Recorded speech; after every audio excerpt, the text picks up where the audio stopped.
جی ناظرین، شہباز شریف صاحب کی گفتگو کا ایک فقرہ آپ نے سنا کہ اگر 2018 کے اندر بہتر حکمت عملی اپناتے تو وزیر اعظم نواز شریف ہوتے چوتھی بار بھی۔ اس سے پہلے یہ بات سابق وزیر داخلہ اعجاز شاہ صاحب بھی کہہ چکے ہیں کہ نواز شریف صاحب اگر بات مان لیتے تو وزیر اعظم ہوتے۔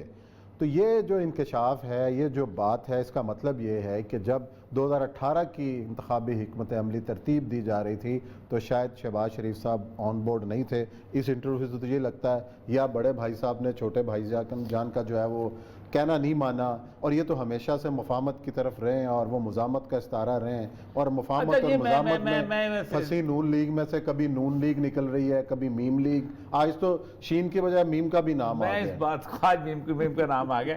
میں اس بات کو مطلب یقین نہیں کرتا ہوں کہ یہ دونوں کو اس طرح کا مختلف چیزیں۔ شہباز شریف صاحب سے زیادہ نواز شریف صاحب پرو اسٹیبلشمنٹ رہے ہیں، یہ تو ان کے اختلافات مزاج کی صورتحال ایسی ہے وہ ہے، لیکن ان کے جو اندرونی حلقے والے کہتے ہیں کہ نہیں ایسی بات نہیں ہے، دونوں بہت اب کلوز ہیں، سب کچھ ہے، ایک دوسرے کو جانتے ہیں، سب کچھ ان مفادات ایک ہیں، سارا کچھ، اور پھر والد نے جس طریقے سے ان کو پالا ہوا تھا سر، اور یہ بھی چونچاں بالکل نہیں کرتے تھے، لیکن اب کچھ لگتا ہے کہ چیزیں مختلف ہو گئی۔ جو اللہ نے ایک بڑا پکا فیصلہ کیا نا، وہ ہے انما اموالکم واولادکم فتنہ، تمہارے لیے اللہ نے دو فتنے پیدا کیے، ایک تمہارا مال اور ایک تمہاری اولاد۔ اچھا، اور اولاد جو ہے نا اس کے معاملے کے اندر یہ انہوں نے ایک دفعہ کہا بھی ہے، ابھی 2 دن پہلے کسی صاحب سے کہا ہے کہ میں ایک بچی سے ہار گیا ہوں۔ اچھا، میں مریم سے ہار گیا۔ ہار گیا۔ دیکھیں نا، وہ آج بھی ان کے الزام سب سے بڑا یہ ہے کہ اگر حمزہ شہباز جو ہے کم از کم لاہور کی حد پہ نکلتا تو پورا آزاد کشمیر کا الیکشن ہار جاتے، لیکن لاہور کی کشمیریوں کی سیٹ نہ ہارتے۔ وہ ہارنا تو بالکل ایسے ہے نا، کہیں نہیں نکلے، نہ خود نکلے، نہ حمزہ نکلا، خود ان کا شیڈول بھی تھا، سب کچھ تھا، لیکن یہ ہے کہ اس سے آزاد کشمیر کی جو ان کی بیانیاں اور سارا کچھ، لیکن وہ کہتے یہ ہیں اس کے باقی جو لائلسٹ ہیں مریم کے، کہ پالیٹکس یہی ہے جو وہ کر رہے ہیں، جس نے زندہ رہنا ہے، جس نے آگے جانا ہے۔ آپ کی پارٹی جو ہے وہ کوئی اور کسی وقت بھی آگے ہائی جیک کر کے لے جائے گا۔ شہباز شریف کی جگہ کوئی اور آ گیا، پارٹی تو ایسی ہے تو اس طرح کی تو پھر، لیکن ایک چیز تو طے ہو گئی نا کہ اگر شہباز شریف صاحب یا حمزہ نہیں نکلے الیکشن مہم پر تو نتائج سب نے دیکھ لیے۔ عثمان صاحب ایک وجہ ہے، اگر آپ یہ سمجھتے ہیں کہ پاکستان میں یا دنیا بھوری میں کہیں پاپولر ووٹ ہوتا ہے تو یہ بڑی چھوٹی سی تعداد میں ہوتا ہے، باقی پاکٹس ہوتی ہیں، اور ان پاکٹس کو آپ نے بہت عرصے سے کام کیا ہوتا ہے، بنایا ہوتا ہے، گروپس ہوتے ہیں۔ اب کھوکھروں کے علاقے میں آپ کیوں پاپولر ووٹ کرتے ہیں؟ نہیں، اس لیے کرتے ہیں کہ بڑے احسان نہیں ساڑھے تھے، میاں صاحب سے بڑے احسان ہیں، میرے تو 4 پشتہ نہیں بھول سکتی ہیں، یہ 4 پشتے جو نہیں بھول سکتی یہ ووٹ ہوتا ہے، اور یہ اسی ووٹ کے اوپر وہ چلتے ہیں گوال منڈی میں، باقی جگہوں پر۔ تو ہمارے ایک دوست ہیں، انہوں نے نئی مسلم لیگ جو بنا دی ہے، ہمارے دوست ہیں کالمسٹ۔ اچھا، پہلے کارگل کے حوالے سے بھی گفتگو کی ہے شہباز شریف صاحب نے، کارگل میں جو الزامات لگتے رہے کہ جی جو جیتی ہوئی جنگ نواز شریف صاحب ہار آئے، اس حوالے سے شہباز شریف صاحب نے کیا کہا، اس کو بھی ذرا سن لیں۔ جی، کارگل پہ وزیر اعظم صاحب نواز شریف صاحب نے اپنی قربانی پیش کی، اور ظاہر ہے پاکستان کو تو بچا لیا۔ 2-3 لوگوں، ایک شہباز شریف صاحب نے بیان دے دیا، ایک اس میں بل کلنٹن کی اپنی پوری سٹوری ہے، جو اس کی تقریر بھی ہے، اس کی ریٹن اس میں بھی اندر ہے، کہ جس وقت نواز شریف صاحب میرے پاس آئے ہیں تو یہ اپنی فیملی کے ساتھ آئے، اور نے کہا کہ میں اس لیے آ گیا ہوں، اور بل کلنٹن اس وقت کیمپ ڈیوڈ میں تھا۔ 4 جولائی جو ہے نیشنل ڈے ہے، جیسے ہمارا 14 اگست ہے، انہوں نے الاؤ کیا تھا کہ 4 جولائی کو، اور وہ سارے کے سارے اکٹھے آئے تھے کہ یہ مجھے مار دیں گے، میں اس لیے اپنی فیملی ساتھ لے کے آیا ہوں۔ تو کہتا ہے کہ میں نے جب یہ بات شروع ہوئی تو میں نے انشور کیا کہ میں آپ کو موت کے منہ سے نکالوں گا، اور میں انشور کروں گا، اور ہی از آن دا ریکارڈ اپنی تقریر کے اندر کہ پھر میں نے اس کو لیبنان سے سعد کو بھیجا تھا، اور وہاں سے بھیجا تھا کہ جاؤ جا کے اس کو بچا کے لاؤ۔ تو یہ تو بل کلنٹن وہ کہہ رہا ہے سٹوری۔ عابدہ حسین نے کہا تھا کہ مشرف کو لے کے جاؤ۔ اصل مسئلہ یہ ہے کہ کارگل جب تک ایک ٹیپ جو تھی نا وہ باہر نہیں آئی تھی مشرف کی چائنا سے وہاں تک، اس وقت تک سارے خوش تھے، سارے رہتے ہم مارکا تر کر رہے ہیں، اور وہ جو ٹیپ آئی تھی نا جس میں اس نے کہا کہ کیا حالات ہیں، تو اس نے کہا کہ ہم یہاں تو ٹھیک ہیں، پنڈی والوں کے، اسلام آباد والوں کی ٹانگیں کانپ رہی ہیں، یہ فکرہ تھا۔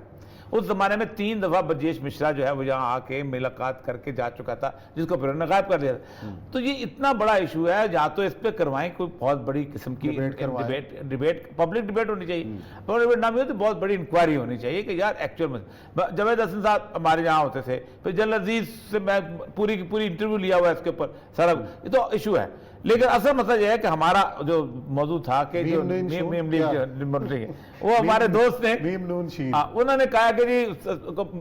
لائن پہ جی اشرف صاحب نہیں ہے جی، چلیں بہرحال انہوں نے آج لکھا ہے، انہوں نے کالم لکھا ہے کہ جی یہ گروپ علیحدہ بن رہا ہے، اچھا، اور اس گروپ اچھا اب شین نہیں بن رہا، اب نون بن رہا ہے، وہ میم بن رہا ہے۔ انہوں نے کہا کہ کہ اصل ایشو بنائے گا جو تیاری ہوئی ہے کہ مسلم لیگ کی روایت میں نہیں ہے کہ عورت کی قیادت جو ہے اس کو مانا جائے۔ اچھا، یہ ہماری ٹریڈیشن، ہم ٹریڈیشنل لوگ، اس کا مطلب ان کا کہنا یہ ہے کہ مریم کے خلاف بغاوت ہو رہی ہے، مریم کے خلاف۔ تو انہوں نے کہا ہے کہ جو چیئر پرسن ہوں گے حجاز خان عباسی ہوں گے، سیکرٹری جنرل جو ہیں وہ ہوں گے احسن اقبال ہوں گے، اور اس کے اندر مریم اورنگزیب ہوگی، اور اس کے ساتھ طلال چودھری ہوگا، اور یہ جو ہے اپنا یہ تو سارا مریم گروپ ہے، ارے گروپ وہی زبیر وغیرہ، وہ کہتے ہیں کہ ان میں وہ لوگ ہیں کہ جو الیکٹیبلز نہیں ہیں، ران ثناء اللہ نہیں ہوگا، یہ جو نواز شریف کے جو گروپ شہباز شریف گروپ ہیں وہ اس طرف وہ علیحدہ ہو جائیں گے، اور وہ کہتے یہ ہیں کہ وہ لیکن وہ کہتے یہ ہیں کہ وہ پالیٹکس کہتے ہیں ہم 6 سال بھی قربانی دیں گے تو ہم آئندہ پالیٹکس میں رہیں گے، آپ 2 سال قربانی نہ ہو دو تو آپ پالیٹکس سے آؤٹ ہو جائیں۔ تو یہ اتنا بڑا ایشو ہے، یا تو اس پہ کروائیں کوئی بہت بڑی قسم کی ڈیبیٹ، پبلک ڈیبیٹ ہونی چاہیے، پبلک ڈیبیٹ نہ بھی ہو تو بہت بڑی انکوائری ہونی چاہیے کہ یار ایکچوئل میں جاوید حسن صاحب ہمارے یہاں ہوتے تھے، پھر جلال عزیز سے میں پوری کی پوری انٹرویو لیا ہوا ہے اس کے اوپر سارا، یہ تو ایشو ہے۔ لیکن اصل مسئلہ یہ ہے کہ ہمارا جو موضوع تھا کہ جو وہ ہمارے دوست نے انہوں نے کہا کہ جی لائن پہ جی اشرف صاحب نہیں ہے جی، چلیں بہرحال انہوں نے آج لکھا ہے، انہوں نے کالم لکھا ہے کہ جی یہ گروپ علیحدہ بن رہا ہے، اچھا، اور اس گروپ اچھا اب شین نہیں بن رہا، اب نون بن رہا ہے، وہ میم بن رہا ہے۔ انہوں نے کہا کہ اصل ایشو بنائے گا جو تیاری ہوئی ہے کہ مسلم لیگ کی روایت میں نہیں ہے کہ عورت کی قیادت جو ہے اس کو مانا جائے۔ اچھا، یہ ہماری ٹریڈیشن، ہم ٹریڈیشنل لوگ، اس کا مطلب ان کا کہنا یہ ہے کہ مریم کے خلاف بغاوت ہو رہی ہے، مریم کے خلاف۔ تو انہوں نے کہا ہے کہ جو چیئر پرسن ہوں گے حجاز خان عباسی ہوں گے، سیکرٹری جنرل جو ہیں وہ ہوں گے احسن اقبال ہوں گے، اور اس کے اندر مریم اورنگزیب ہوگی، اور اس کے ساتھ طلال چودھری ہوگا، اور یہ جو ہے اپنا یہ تو سارا مریم گروپ ہے، ارے گروپ وہی زبیر وغیرہ، وہ کہتے ہیں کہ ان میں وہ لوگ ہیں کہ جو الیکٹیبلز نہیں ہیں، ران ثناء اللہ نہیں ہوگا، یہ جو نواز شریف کے جو گروپ شہباز شریف گروپ ہیں وہ اس طرف وہ علیحدہ ہو جائیں گے، اور وہ کہتے یہ ہیں کہ وہ لیکن وہ کہتے یہ ہیں کہ وہ پالیٹکس کہتے ہیں ہم 6 سال بھی قربانی دیں گے تو ہم آئندہ پالیٹکس میں رہیں گے،